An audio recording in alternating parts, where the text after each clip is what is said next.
Bonjour chers tous. Et là, nous allons continuer notre cours de mathématiques niveau terminal. Donc, je vous fais juste un petit rappel de ce qu'on a fait la fois passée et on poursuit. Nous sommes toujours dans les chapitres nombres complexes et la fois passée, je pense qu'on avait vu la forme trigonométrique et avant ça, on avait vu la forme algébrique et la forme algébrique avec le complexe conjugué et tout ça. Donc, la fois passée, c'était la forme trigonométrique. La forme trigonométrique, on a vu ce qu'on appelle affiche point image d'un complexe, affiche d'un point, affiche d'un vecteur. Et on a vu les propriétés qui sont liées à cela. Après ça, on a vu ce qu'on appelle module et argument d'un nombre complexe. Ça, c'est vraiment très important. Donc, le module, c'est juste la distance entre l'origine et le point image là. Voilà. Donc, l'argument, c'est l'angle qui fait avec que le vecteur là fait, vecteur OM fait avec l'axe des abscisses, l'axe oriental, tout simplement. Donc, on a fait les liens entre, j'allais dire, l'argument et le module pour donner la forme, définir la forme trigonométrique du nombre complexe. Le R là, ça c'est le module, et θ, ça c'est l'argument. Donc, en utilisant le R, ces deux notations là sont équivalentes. Donc, voilà l'argument qui est l'angle ici et le module qui est R ici. Donc, après ça, on a défini que voilà, le cosinus de l'angle, c'est-à-dire le cosinus de l'argument, c'est la partie réelle divisée par le module. C'est ça, c'est la formule du module, le R là. On a expliqué comment on obtient ça. Voilà, racine carrée. Là, si vous voulez, puis A est là, et puis B est là. Voilà. Cette distance-là, c'est racine carrée de A carré plus B carré, c'est-à-dire racine carrée de ça. Ça, c'est B. Et là, c'est A. Donc, on a vu la relation entre cosinus et sinus de l'argument et les parties réelles, parties imaginaires. Ça, c'est vraiment très important. On avait fait ça comme exercice. Et un exemple, voilà. Donc, à partir du module, on peut déterminer aussi l'argument. Il suffit juste de savoir, par exemple, ici, quel angle a pour cosinus 1 sur racine de 2 et sinus moins 1 sur racine de 2. Les deux conditions doivent être complètes. Voilà. Et surtout, on a vu ces propriétés-là, très, très importantes. Ces propriétés-là, vous allez avoir besoin de ça à tout moment. Propriété, c'est l'argument maintenant. Voilà. C'est un peu comme ça. Il faut retenir ces propriétés-là. Vous allez en avoir besoin.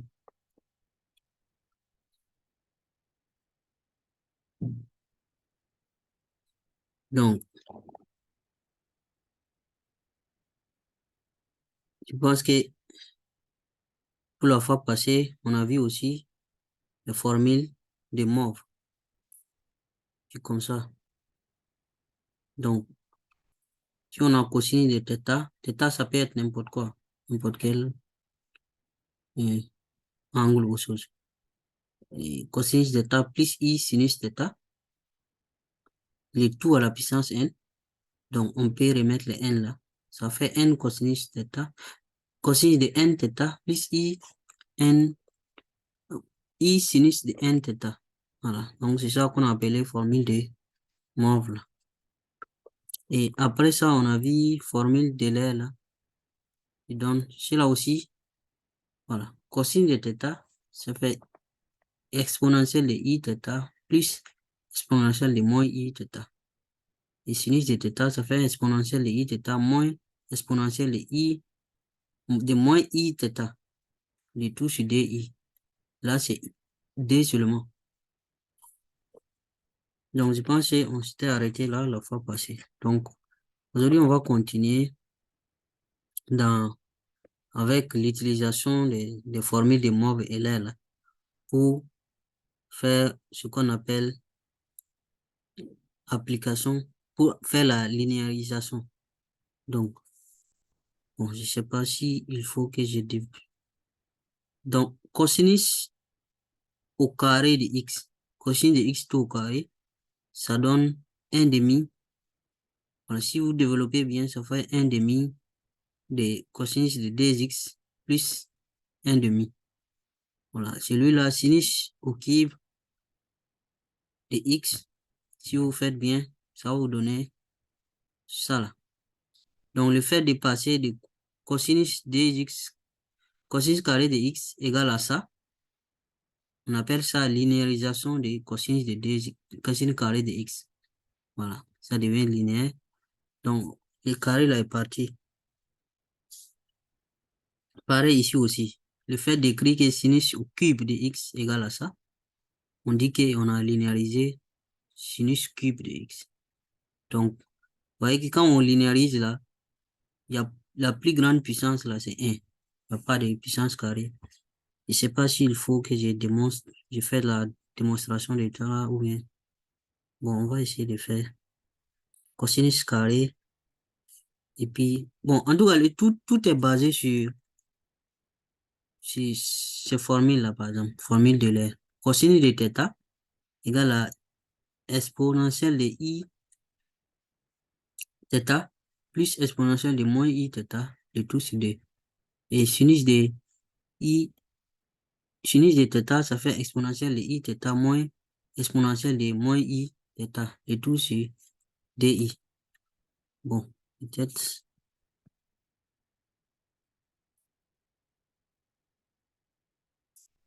1 minute. Peut-être on peut faire une démonstration rapidement. Mais ça va nous prendre un peu de temps quand même. Donc, ce que vous avez, c'est quoi? Cosinus. Bon, je change la couleur là.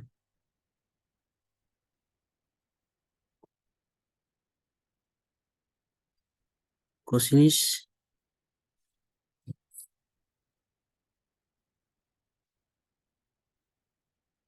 On va commencer, on va faire le sinus là.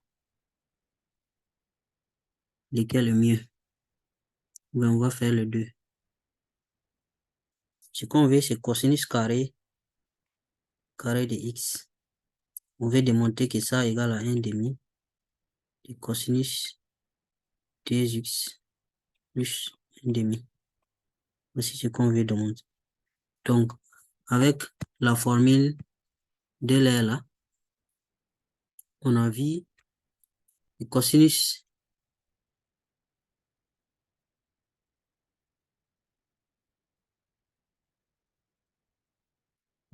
de θ égale à exponentielle de voilà,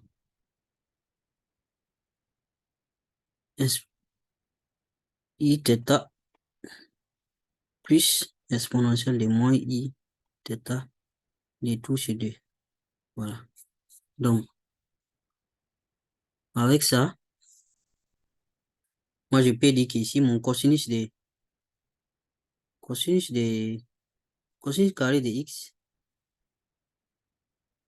c'est comme si c'était cosinus de x, que je mets tout au carré, non? Voilà. Donc, alors que cosinus de x, si je remplace x par θ ici, je peux appliquer cette formule. Donc, j'aurai quoi?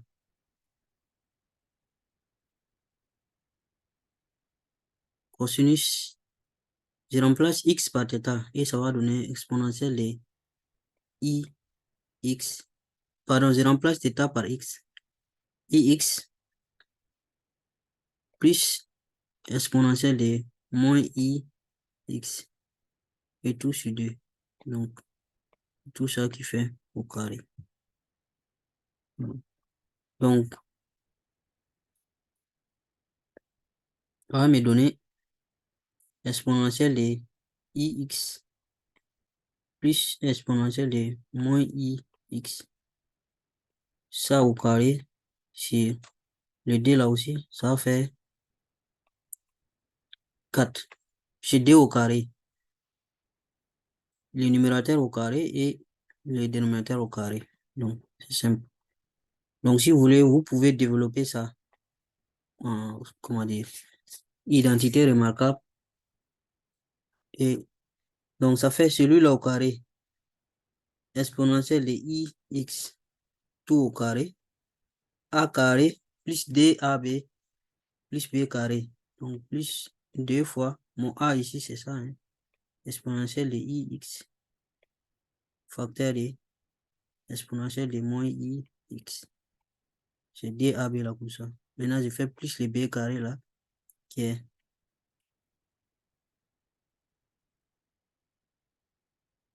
exponentielle de moins ix de tout au carré. Voilà, divise par 4. Donc, exponentielle de ix au carré, ça fait tout simplement exponentielle de dix.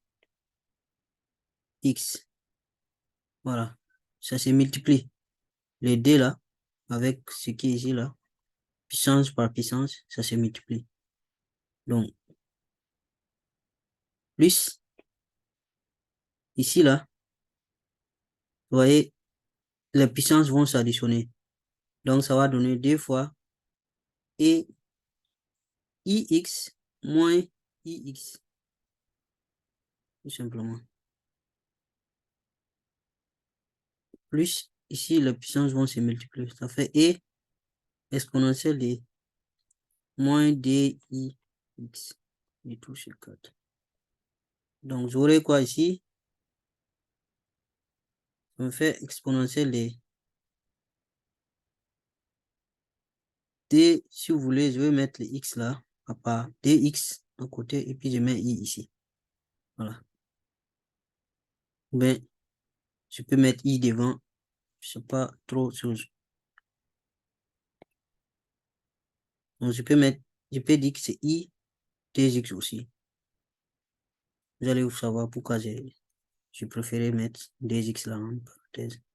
Voilà. Donc, ça, expo de ix moins ix, ça fait expo de 0. Donc, ça fait automatiquement 1. C'est comme si on portait quelque chose à la puissance 0. Toute chose à la puissance 0, ça donne 1. Voilà. Donc, ça, on va dire que ça fait 2. Et là, ça va donner quoi? Plus. Donc, ici aussi, je vais séparer pour mettre entre parenthèses. Ça fait moins i dx. Donc, le tout, c'est 4. Donc, je vais enlever les d là. Pour le mettre de l'autre côté. Je sépare les numéros et au même dénominateur. Donc, exponentielle de dx plus exponentielle de moins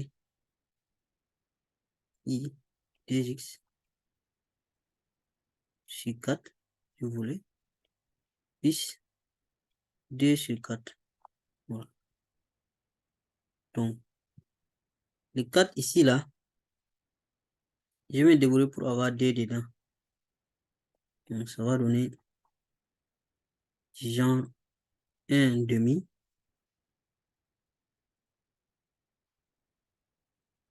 multiplié par l'expo de i dx moins l'expo de moins i dx. Le tout sur 2. Voilà. Ici, 2 sur 4, ça fait 1 demi. Hein. Voilà. Donc, après ça, ouais, ici, ça là, je fais ça là un peu. Là, c'était 4. Hein. Ça là, si on revient ici, on peut exploiter ça, avec mon formule. Sauf que vous voyez qu'ici, la place des θ ici, c'est 2x. Donc, on va avoir tout simplement 1/2 de cosinus. Vous voyez, cosinus de θ qui donne ça. Donc, ça va faire tout simplement cosinus de 2x. Voilà. Donc, plus 1/2. Donc, c'est ça qui donne ce qu'on a dans notre équation. Je pense que c'est assez clair.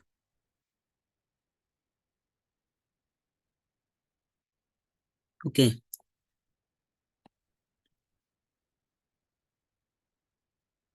Donc, on revient à notre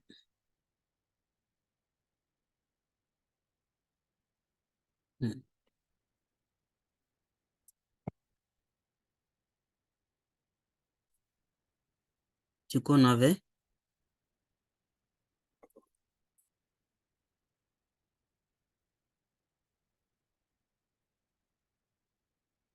Donc, c'est ce qu'on vient de démontrer comme ça. 1/2 de cosinus 2x plus 1/2. Bon, vous pouvez essayer hein, avec sinus là. Si on veut démontrer, on va prendre trop de temps. Donc, vous pouvez essayer aussi. Au cube, vous pouvez faire la démonstration en multipliant ici. Ici, les 2i au cube.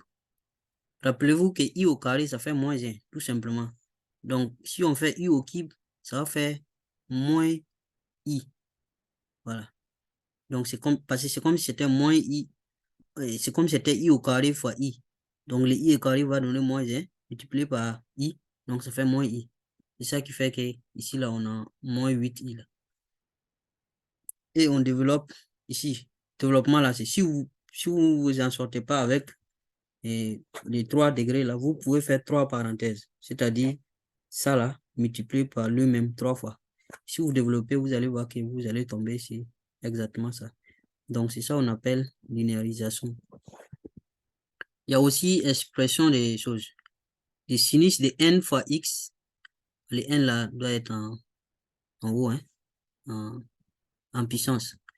Et cosinus de nx, cosinus à la puissance n de x, en fonction de cosinus x sinus x.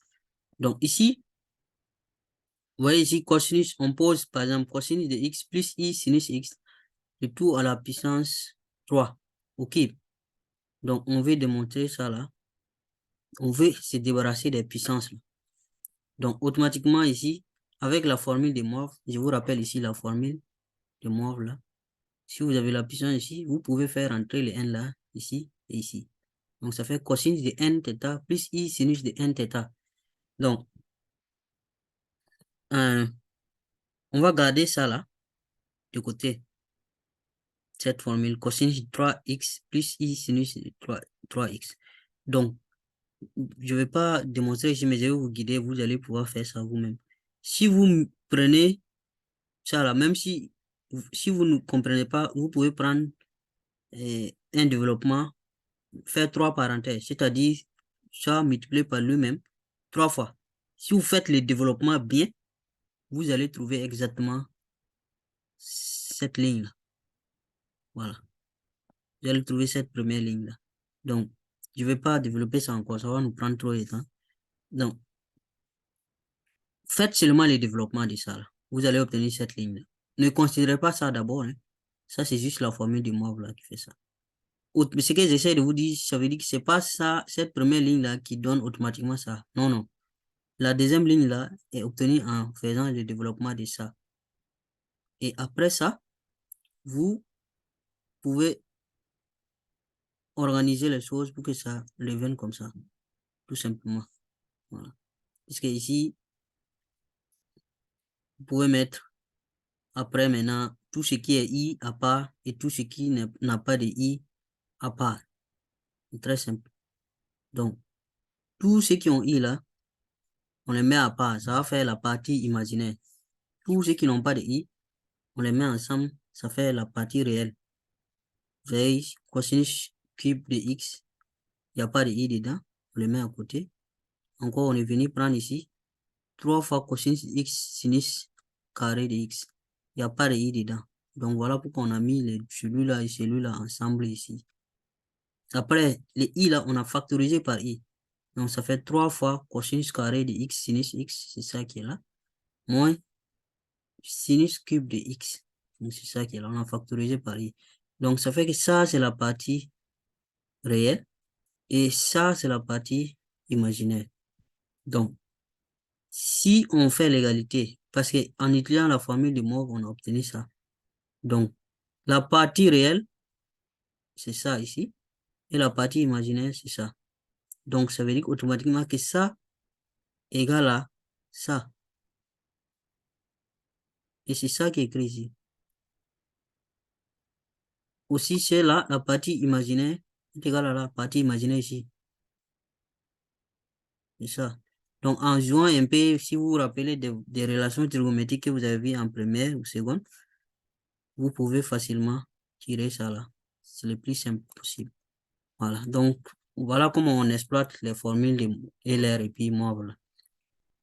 Donc, on continue. Ici, on va voir l'interprétation géométrique d'application dans C.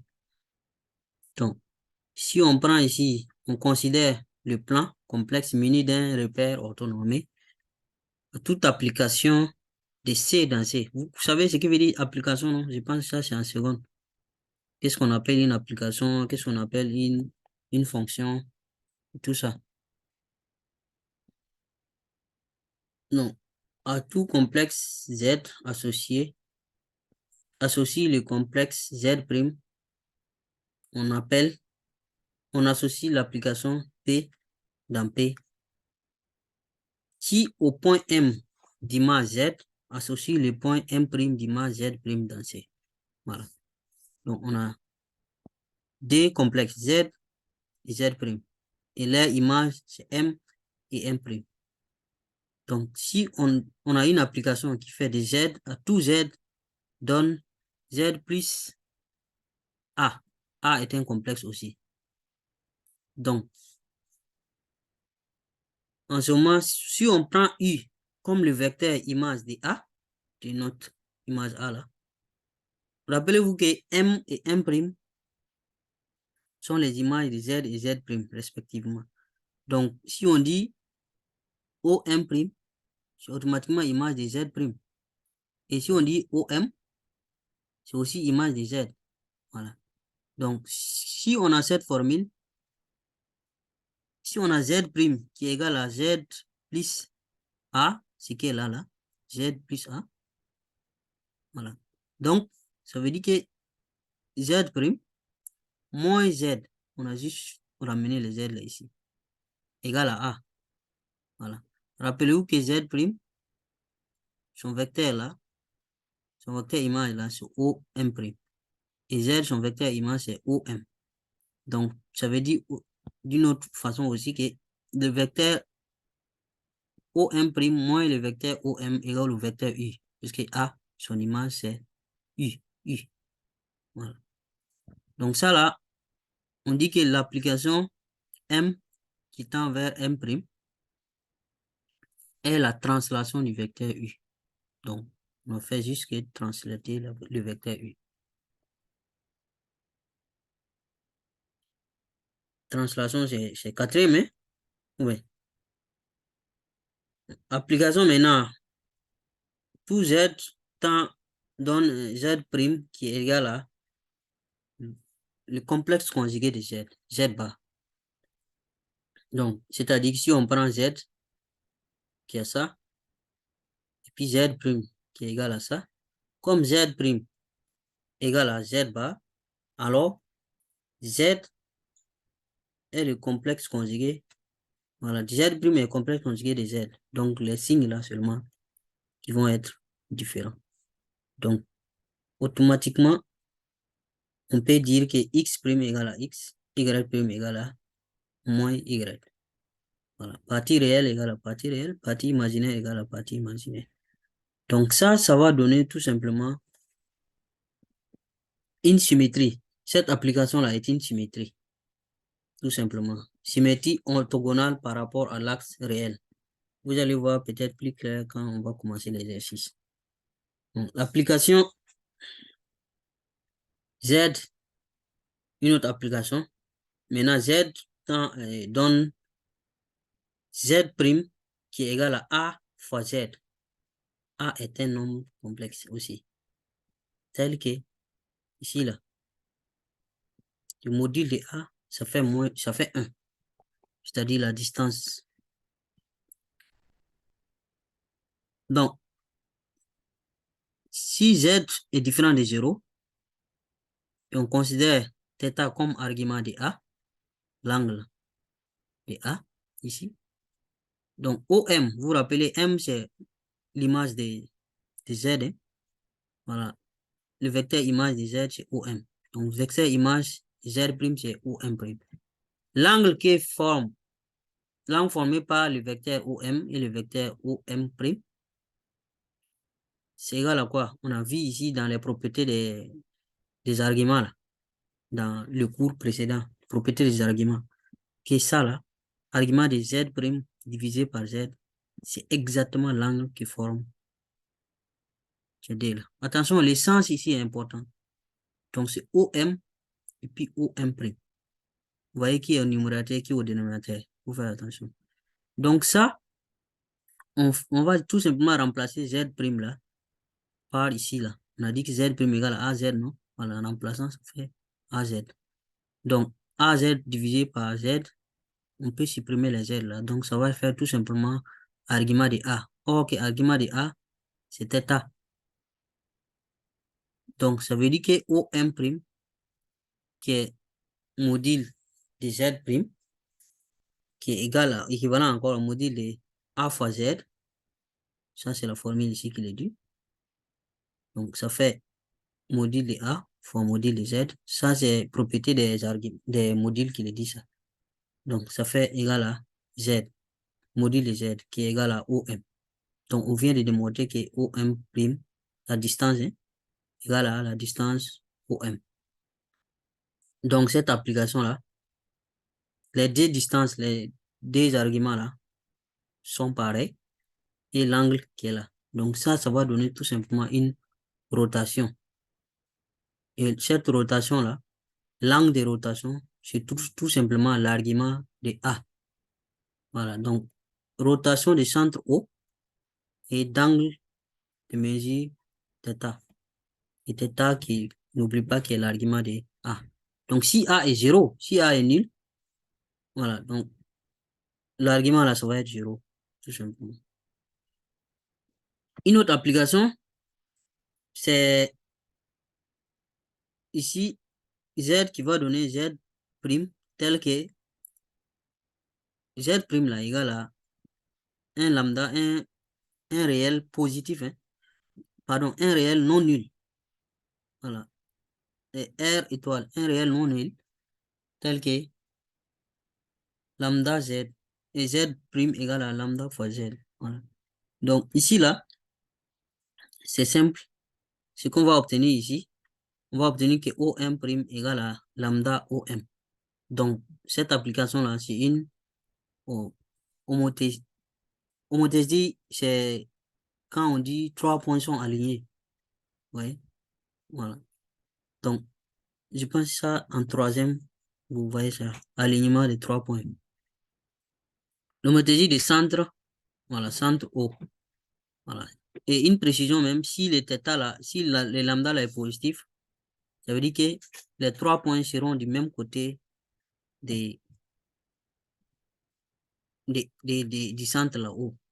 Si les négatifs ne seront pas du même côté. Donc, il y a une remarque ici très intéressante. Soit Z0, élément de C étoile. Donc, ça veut dire que complexe non nul. L'image de Z0 là, c'est A. Donc, l'application du plan complexe dans lui-même, qui a tout point M d'affiche Z associe le point M' d'affiche Z' tel que, si on a Z' égale à A, facteur de Z moins Z0, où A là est un nombre complexe aussi de module 1. Attention, module 1. Ça, c'est une rotation de centre A et d'argument, voilà, A. Et l'angle de rotation là, c'est l'argument de A. C'est comme ce qu'on avait vu ici là. Voilà, l'argument c'est A.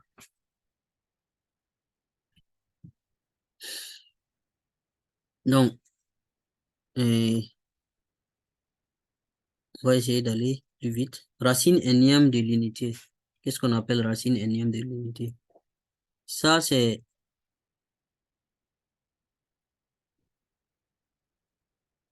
si on prend n, un nombre entier naturel, non nul, on appelle racine énième de n de l'unité tout complexe tel que z à la puissance n donne égal à 1.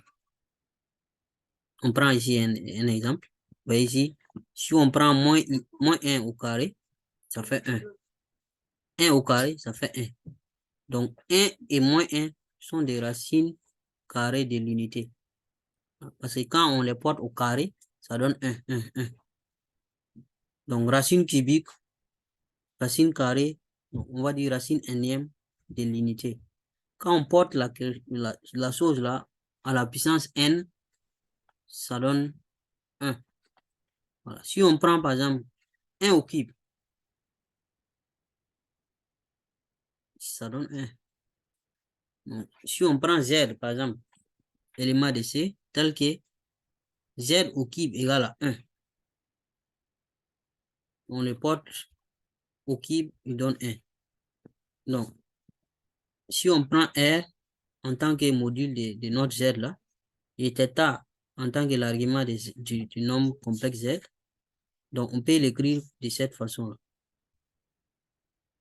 Ici, Z, attention, les Z ici là sont différents. Ici là, c'est le petit Z. Voilà. Les Z là, si on les porte au carré, ça fait 1. Donc, ça veut dire que le module de Z au cube, si on le porte au cube, ça fait 1, pardon. Si on porte le module de Z au cube et l'argument 3 fois, on multiplie l'argument 3 fois, voilà, ça va donner 1. Donc, tout ça pour dire que si on a un nombre complexe Z au cube qui donne 1, ça veut dire que si on prend le module de ce nombre complexe-là au cube, ça va donner module de 1, qui est 1. Mais si on multiplie l'argument de ce nombre complexe-là au cube par 3, on va obtenir l'argument du nombre complexe 1. Et l'argument de 1, c'est 0. Donc, R élément de, le module là, élément de R, R étoile plus, ça veut dire que c'est un réel positif. Donc, R au cube égale à 1 signifie, voilà, tout simplement que R égale à 1. Et 3 fois θ égale à 2K pi, K élément de Z. Donc, ici, si on prend que K égale à 0, donc θ va être égal à 0. Il suffit juste de remplacer, hein. K égale à 0, ça va faire 0. Si K égale à 1, on remplace K ici, ça va faire θ égale à D, D pi sur 3. On divise par 3 ici.